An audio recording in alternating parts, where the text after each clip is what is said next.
एक भाई बीमार या कमजोर पड़ जाए तो दूसरा भाई बिना उसकी प्रॉपर्टी या जमीन खरीदे उसकी मदद नहीं कर सकता। जिस रब ने एक भाई को दूसरे भाई का सहारा बनाकर भेजा है वही एक दूसरे की शक्ल ना देखने की कस्में खा लेते हैं। और मैंने तो ऐसा भी देखा है कि एक भाई मर गया फिर भी दूसरा भाई उसका चेहरा देखने नहीं आया। एक भाई दूसरे भाई के लिए क्या होता है हमें करबला वाले बता कर गए हैं।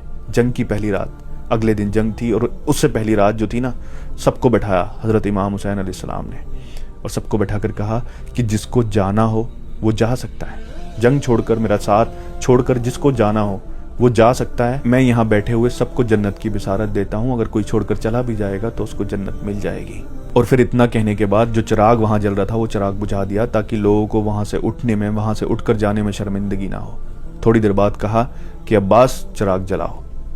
फिर चिराग जलाया तो कोई उठकर नहीं गया। फिर से ये बात दोहराई कि जिसको जाना हो जा सकता है, जन्नत मिलेगी उसको, मैं गवाह हूं इस बात का। फिर से चिराग बुझा दिया। थोड़ी देर बाद कहा कि अब्बास चिराग जलाओ। ये 3 बार किया, कोई भी वहां से नहीं गया। ये देखिए, हजरत इमाम हुसैन को अपने भाई हजरत अब्बास पर यह भरोसा था कि सब जा सकते हैं, मेरा भाई अब्बास नहीं जा सकता। इसलिए बार बार कहा कि अब्बास चिराग जलाओ।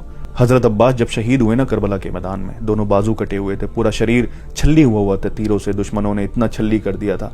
वो जब जमीन पर गिरे तो अपनी भतीजी के लिए मोहब्बत, किसके लिए पानी लेने गए थे? अपनी भाई की बेटी के लिए। ये होता है भाई। फिर जब घोड़े से नीचे गिर गए, हजरत इमाम हुसैन ने उन्हें अपनी बाहों में, अपने बाजुओं में लिया। तब पता है वो क्या कहते हैं? वो कहते हैं कि भाई मुझे मेरे जिस्म को यहीं दफन कर देना, वहां लेकर मत जाना। मैं शर्मिंदा हूं, अपनी भतीजी के लिए पानी नहीं ले जा सका। ये था भाई दूसरी भाई की औलाद के लिए। और जब वो शहीद हो गए, हजरत इमाम हुसैन ने अपने मुबारक चेहरे को आसमान की तरफ उठाकर कहा कि यार अब मेरी कमर टूट गई, यानी मेरा भाई चला गया। ये बताया कि एक भाई अगर भाई का साथ छोड़कर चला जाए तो उसकी कमर टूट जाती है। ये सहारा भाई का होता है और जो सहारा भाई दे सकता है दुनिया में कोई और दे ही नहीं सकता। लेकिन अफसोस, इस दुनिया ने, इस पावर की हवस ने, इस दौलत ने भाई को भाई का ही दुश्मन बना दिया है। मेरी दुआ है रब से कि काश लोग इस रिश्ते की अहमियत को समझें, क्योंकि भाई दौलत, शोहरत, मालियत सबसे बड़ा होता है।